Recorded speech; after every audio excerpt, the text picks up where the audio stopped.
সবাইকে ঈদ মোবারক। তো এটা হচ্ছে আমাদের চাঁদ রাত, ঈদের আগের দিন রাত্রে থেকে ভিডিওটি শুরু করেছি।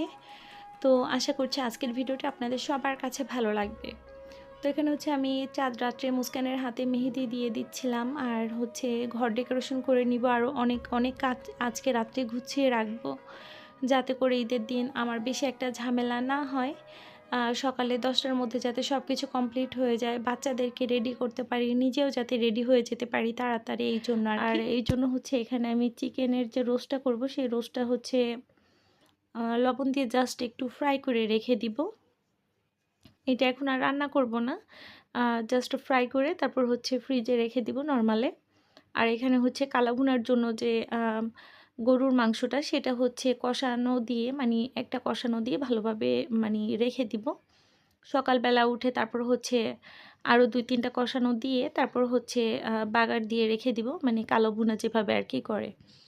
তো এগুলো করে রাখলে দেখা যায় সকালবেলা অনেক উপকার হবে, তাড়াতাড়ি সব হয়ে যাবে। আর হচ্ছে রাত্রে আমি সব ডেজার্ট রান্না করে রেখে দেব ফ্রিজে, যাতে করে সেট হয়। আর ডেজার্ট খেতে কিন্তু মানে ঠান্ডা ঠান্ডা খেতেই বেশি ভালো লাগে, আর ফ্রিজ থেকে ঠান্ডা সার্ভ করব খেতে, যাতে খুব মানে মজা লাগে। গরম গরম তো ডেজার্ট খাওয়া যায় না। তো আমি হচ্ছে আবার নবাবী সেমাই করব, আর হচ্ছে ফিরনি, আর হচ্ছে এমনি সেমাই করব।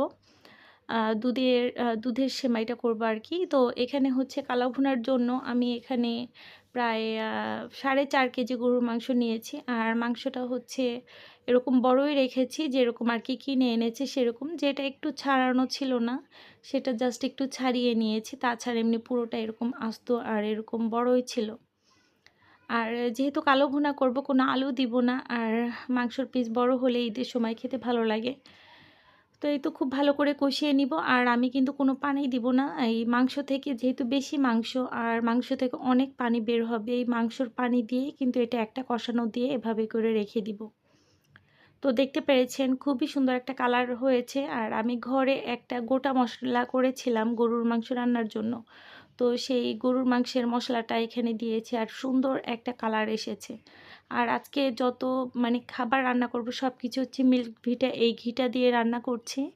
সেমাই, নবাবী সেমাই, তারপর হচ্ছে ফিরনি, তারপর গরু মাংস রোস্ট, সব কিছুতে হচ্ছে আজকে এই ঘিটা দিব। তো ঘিটা ফ্লেভার এত সুন্দর, আমি এটা খুবই মানে পছন্দ করি এই ঘিটা। তো এখানে হচ্ছে এই ফাঁকে হচ্ছে আবার ঘরটাও একটু সাজিয়ে নিয়েছি, সকালবেলা আর সময় পাওয়া যাবে না। আর এখানে নবাবী সেমাইয়ের জন্য সেমাইটা রেডি করে রেখেছি। লাচ্চা যে সেমাইটা আছে সেমাইটার মধ্যে বেশি পরিমাণে দুধ আর হচ্ছে চিনি দিয়ে আর কিশমিশ বাদাম দিয়ে তারপর হচ্ছে রেখেছি। আর হচ্ছে এক সাইডে হচ্ছে একটা মালাই করেছি দুধের। তো এগুলো ঠান্ডা হলে তারপর হচ্ছে আমি ফ্রিজে ওটা হচ্ছে সেট করে রেখেছি। আর সকালবেলা ঈদের দিন তো এটা হচ্ছে আমি রোস্টটা করে নিচ্ছি। তো সকালে বাকি যেগুলো ছিল সেগুলো করেছি, আর 10টার মধ্যেই হচ্ছে আমার আলহামদুলিল্লাহ সব কিছু কমপ্লিট। এই জন্য আমি ঈদের দিন রাত্রেও অনেক কাজ গুছিয়ে রাখি, যাতে করে সকালবেলা আমার মানে বেশি একটা ঝামেলা না হয়। পোলাও, রোস্ট আর গরু মাংসটা রান্না করলে যাতে হয়ে যায়, আর 2-1টা পদ রান্না করলে যাতে আমার মানে টাইমটা বেঁচে যায়, এই আর কি। তো মুস্কানকেও রেডি করে দিয়েছি, 11টার মধ্যে ওদেরও রেডি হয়ে গেছে আলহামদুলিল্লাহ। আর মাশাআল্লাহ বলতে কেউ ভুলবেন না, ওরা তো খুবই খুশি ছিল। ওরা একজন একজনকে কোলাকুলি করছিল, ঈদের মানে মোবারকবাদ জানাচ্ছিল। তো এই তো বাচ্চাদের খুশি দেখলে মনটাই খুশি হয়ে যায়। তো এই তো আমার গরু মাংসটা হচ্ছে বাকি যেটুকু রান্না করা ছিল, বাগার দেয়া বাকি ছিল, তো সেগুলো হচ্ছে সকালবেলা আমি 2টা কষানো দিয়ে তারপর হচ্ছে গরুর মাংসটা বাগার দিয়েছি। তো এখন সুন্দর একটা চমৎকার কালো হয়ে গেছে, মাশাল্লাহ খুবই চমৎকার হয়েছিল প্রতিটা মানে রান্না। আর ওদেরকে আমি প্রথমে ডেজার্ট দেওয়ার কথা বলছিলাম, ওরা হচ্ছে খাবে না, পরে হচ্ছে ওদেরকে ভাত দিয়েছি। বাচ্চারা যদি ভাত খায় তাহলেই হচ্ছে যে শান্তি লাগে, ওরা হচ্ছে না হলে দেখা যাবে এটা ওটা খেয়ে ঈদের দিন আর ভাত খাবে না। তো ওদের দুইজনকে রোস্ট আর পোলাও দিয়েছি, তাই দিয়েই খাবে, গরু মাংস কেউ খাবে না। তো তারপরে জোর করে সাউদাকে বললাম যে তুমি এক টুকরো হলেও গরু মাংস খাবে, না হলে হচ্ছে ঈদের কোনো মজা পাবে না। তো তারপর হচ্ছে দিয়েছি, আর বাচ্চারা খেতে চায় না। আর আমার মেয়ে তো এই যে সাইডে সব ভাত রয়েছে, ও তো আর খাবেই না। তো এই তো, আর ওদের খাওয়া শেষ হলে আমি টেবিলটা একটু ক্লিন করে নিব। আর তারপর হচ্ছে যে সব ডেজার্ট আমি বের করে নিয়েছি। এগুলো হচ্ছে একটু র্যাপিং করে যেগুলো বাকি সেগুলো রেডি করে রাখবো, একটু পরে গেস্ট চলে আসবে। তো এই তো। আর আ যেহেতু ঈদের সময় এত বেশি ওয়েদার খারাপ ছিল, আজকে তো ভয়ই পেয়ে গিয়েছিলাম যে মানে রাত্রেও, ঈদের আগের দিন রাত্রেও যে মানে চাঁদ রাত্রেও যে কী পরিমাণ বৃষ্টি হয়েছে। ২ দিন আগে থেকে আর কি অনেক বৃষ্টি হচ্ছিল ঢাকায়। ভয় পেয়েছিলাম যে এত ওয়েদার খারাপ, সকালবেলা মুস্কানের আব্বু যখন নামাজে যাবে, ভাবছিলাম যে যদি বৃষ্টি হয় তাহলে তো ঈদটা পুরো মাটি হয়ে যাবে। কিভাবে বাচ্চারা খেলাধুলা করবে, একটু ঘুরতে যাবে। তো আলহামদুলিল্লাহ বৃষ্টি হয়নি। আর আমরা সবাই সুন্দর মতো ঘুরতে পেরেছি। তো আমার বাসাতে গেস্টও চলে এসেছে, সবার খাওয়া-দাওয়া শেষ। এখন আমরা একটু বের হব। তো এর আগে মুস্কান কত সালামি পেল এবার সেটাই আপনাদেরকে দেখাচ্ছি। মুস্কান আর আমার ছোট মেয়ে, ওরা ২ জন সেম একই টাকাই পেয়েছে। তো ছোট মেয়ে আমার, ও হচ্ছে ওর ব্যাগ কাউকে ধরতেই দিবে না। আর মুস্কানের টাকাও মুস্কান কাউকে ধরতে দিবে না। যেভাবে পারছে সেভাবে হচ্ছে ব্যাগের মধ্যে রেখে দিচ্ছে। তো এই তো বাড়িতে যাইনি। তো বাড়িতে গেলে দেখা যায় অনেক সালামি হয়। আর ঈদের সালামি নিয়ে আমার অনেক মানি সালামির জন্য আমি অনেক আবদার করি আমার বড় বোন, দুলাভাই, তারপর আমার বড় ভাইয়াদের কাছে। তো আমি আসলে অনেক মানি দুষ্টুমি করি সালামির জন্য। আর এবার যেহেতু বাড়ি যেতে পারিনি, মনটাই খারাপ হয়ে গিয়েছিল যে কারো কাছ থেকে হয়তোবা সালামি পাবো না। শুধুমাত্র মুস্কানের আব্বু আমাকে সালামি দিয়েছেন। তো উনি হচ্ছে সবসময় ওনার কাছে যেটা চাই উনি সেই হিসাব করে আমাকে টাকা দেয়। কখনোই বার্গেটিং করে না। আর বাড়িতে গেলে অনেক ফান করে বোনদের কাছ থেকে টাকা নেয়া যায়। খুবই মজা হয়। আর উনি তো এটা করে না, এইজন্য আর মজাটা হয় না। কিন্তু আলহামদুলিল্লাহ। তো এই তো মুস্কান আর আমার ছোট মেয়ে, ওদের ২ জনের হচ্ছে ১৮০০ টাকা করে হয়েছে এবার ঈদে। তো এই তো। আর না, ওদের টাকা হচ্ছে, আমার ছোট মেয়ের টাকাটা হচ্ছে আমি রেখে দিয়েছি। ওটা পরে ব্যাংকে রেখে দিব। ওদের ২ জনের পিগি ব্যাংক আছে। আর শুধু ঈদ বোনাস না, ওদের যে যখন যেখান থেকে ওদেরকে বকশিশ দেয় বাড়িতে গেলে, বা অনেকে আছে বাসায় আসে তখন বকশিশ দেয়, সেটাও হচ্ছে ওদের ব্যাংকে রেখে দেয়। আর প্রতিদিন ওর আব্বুর কাছ থেকে টাকা নিয়ে সেই টাকাও হচ্ছে ব্যাংকে রেখে দেয়। তো এরপর হচ্ছে আমরা একটু বেরোবো। আর এখানে আমি ঘরটা যে সুন্দর করে ডেকোরেশন করেছি শুধু একটু পিকচার তোলার জন্য। তো আলহামদুলিল্লাহ সবকিছু যে সময় মতো পেরেছি। বাচ্চাদের হাতে মেহেদিও আমি নিজে দিয়ে দিয়েছি। মুস্কানের আব্বু বলছিল যে তুমি একা হাতে যে এত কিছু করো, তোমার তো কষ্ট হয়ে যাবে। তো তারপরও একদিনের জন্য মানে ঈদের দিনের জন্য তো সব কিছু করা যায়। তো ওয়েদার যেহেতু আজকে ভালো আছে, কিন্তু অনেক মেঘলা, মনে হচ্ছে যেন এই বৃষ্টি নামবে, কিন্তু ওয়েদারটা ভালো ছিল, বৃষ্টি হয়নি। তো আমরা ফ্যান্টাসি আইল্যান্ডে এসেছি। এটা হচ্ছে উত্তরায় আর আমাদের বাড়ি থেকে কাছেই আছে। বেশি দূরে যেতে হয়নি। আর এখানে হচ্ছে আজকে যাব। আর এখানে বাহির থেকে আমাদের টিকিট কেটে তারপর হচ্ছে এন্ট্রি করতে হবে। তো মুস্কান ওরা একটা খেলনার দোকান পেয়ে এখান থেকেই হচ্ছে বল আর কি বেলুন আর হচ্ছে বাবলস নিয়ে নিল। বাচ্চারা খেলনার দোকান দেখলে তো দাঁড়াবেই, ওদের অভ্যাসই এটা। তো এখান থেকে মুস্কানের আব্বু টিকিট কাউন্টার থেকে টিকিট কেটে নিল। আর তারপর হচ্ছে আমরা ফ্যান্টাসি আইল্যান্ডে ঢুকে পড়লাম। আর আসলে এটা অনেক সুন্দর ছিল আর অনেক বড় একটা এরিয়া ছিল। বাচ্চাদের জন্য এনাফ, অনেকগুলো রাইড আছে। তো আমরা ভেবেছিলাম যে আমরা হচ্ছে ফুল প্যাকেজটা নিয়ে তারপর হচ্ছে ঢুকবো, যেহেতু আমরা ৪ জন আর আমরা তো দেখা যায় ৪টা রাইডে উঠবই। যেহেতু বাচ্চারা আছে, বাচ্চারা তো খেলতে পছন্দ করে। তো সেই হিসেব করে ৩৬০ টাকার যে প্যাকেজটা আছে আমরা সেইটা নিয়েছিলাম। ৪টা রাইডে উঠা যাবে একেকজন। তো সেই হিসাব করে একেকজনের ৪টা রাইড, সেই অনুযায়ী আর কি আমরা টিকিট কেটেছি। মানে শুধু এন্ট্রি নিলে ২০০-২৫০ তে হয়ে যেত।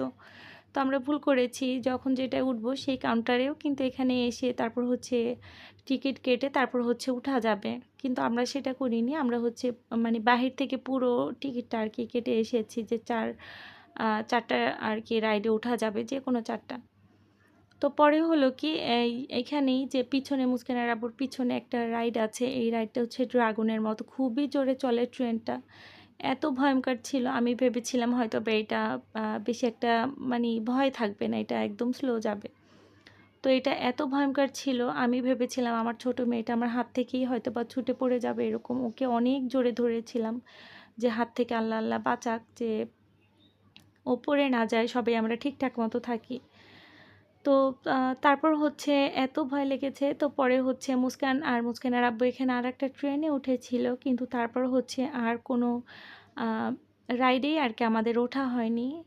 তো আহ এই তো, কারণ হচ্ছে যে এখানে এসেও কিন্তু কাউন্টার থেকে টিকিট প্রতিটা কাউন্টারে বুথের মতো আছে, এখান থেকে হচ্ছে টিকিট কেটে তারপর হচ্ছে যে কোনো রাইডে ওঠা যাবে। আর আপনাদেরকে একটা কথা বলে রাখি, দেখা যায় যে বাচ্চারা তো সব কয়টা রাইডে উঠতে পারবে না বা চায়ও না, তো ভয় লাগে অনেক সময় আছে ভিতরে আসার পর। তো এই জন্য আপনাদেরকে বলবো আপনারা হচ্ছে শুধু এন্ট্রিটা করবেন, আগে যদি ঢোকার পর যেটা আপনাদের ভালো লাগবে সেই অনুযায়ী আপনারা হচ্ছে টিকিট কেটে তারপর হচ্ছে সেই রাইডটাতে উঠবেন, তাহলে হচ্ছে ভালো হবে। তো যাই হোক, খুবই ভয় পেয়ে গিয়েছিলাম। এখানে এই একটা রাইড আছে, মানে গোল ঘুরতে থাকে, এটাও হচ্ছে মাথা ঘুরে, মানে খুবই ভয়ঙ্কর। আমি তো একটাতে উঠেই আমার মাথা একদম ঘুরে গেছে, আমি আর কোনোগুলোতেই উঠিনি। আর মুস্কানের আব্বু আর মুস্কান হচ্ছে তারপর আর একটা দুইটাতে উঠেছিল। তো আমার ছোট মেয়েটা এত ভয় পেয়েছে, আমার কোল থেকেই নামছিল না।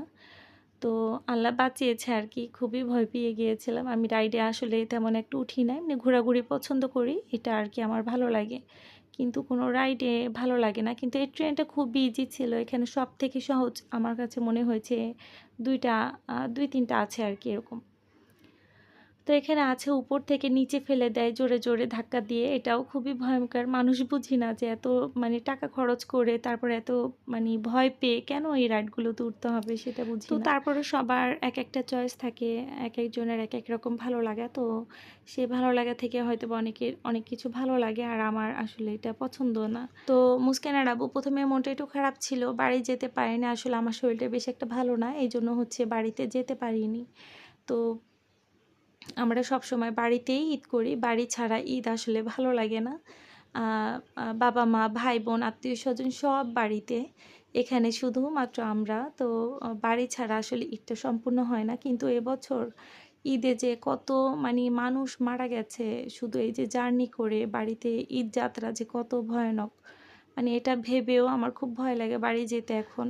আর সদরঘাটের একটা ভিডিও দেখেছিলাম যে বরিশালে সদরঘাটে যে প্রেগনেন্ট একটা মহিলা বেঁচে গিয়েছিল, হাত পা একদম থেতলে গেছে, আর হাজবেন্ড আর ওনার শ্বশুর মারা গেছে।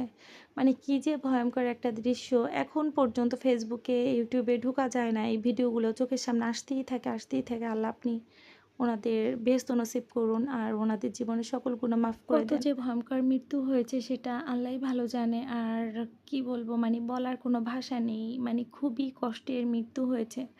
শুধু একটা না, এরকম অনেক দুর্ঘটনা ঘটেছে, এবার ঈদে অনেক মানুষ মারা গেছে, গাড়ি উল্টে গেছে, ট্রেনের চাপা পড়েছে একটা বাস, অনেক মানুষ মারা গেছে। তো পুরো একটা নৌকা ডুবে গেছে, মানে অনেক অনেক দুর্ঘটনা। এই খবরগুলো কেন যেন শুধু চোখের সামনে আসে, আর এগুলো মানে দেখলে বুকটা একদম ফেটে যায়। যে সবার সাথে আনন্দ ভাগাভাগি করার জন্য বাড়ির উদ্দেশ্যে গেল, আর সবার সাথে ঈদ করতে পারলো না, মানে মানে কি বলবো, মানে জীবনটাই এতটুকু ছিল। মানে এই জন্য হচ্ছে এখন আর কেন যেন কিছু ভালো লাগে না, তো এগুলো ভাবতে চাই না, এগুলো ভাবতে গেলে মানে বুকটা কেমন যেন ফেটে যায়।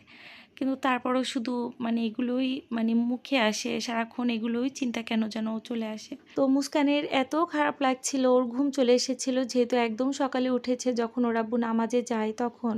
তো সেই থেকে মেয়েটা রেডি হয়ে, মেয়েটা একদম ক্লান্ত হয়ে গেছে, ঘুম চলে এসেছে, ওর আর কিছুই ভালো লাগছিল না।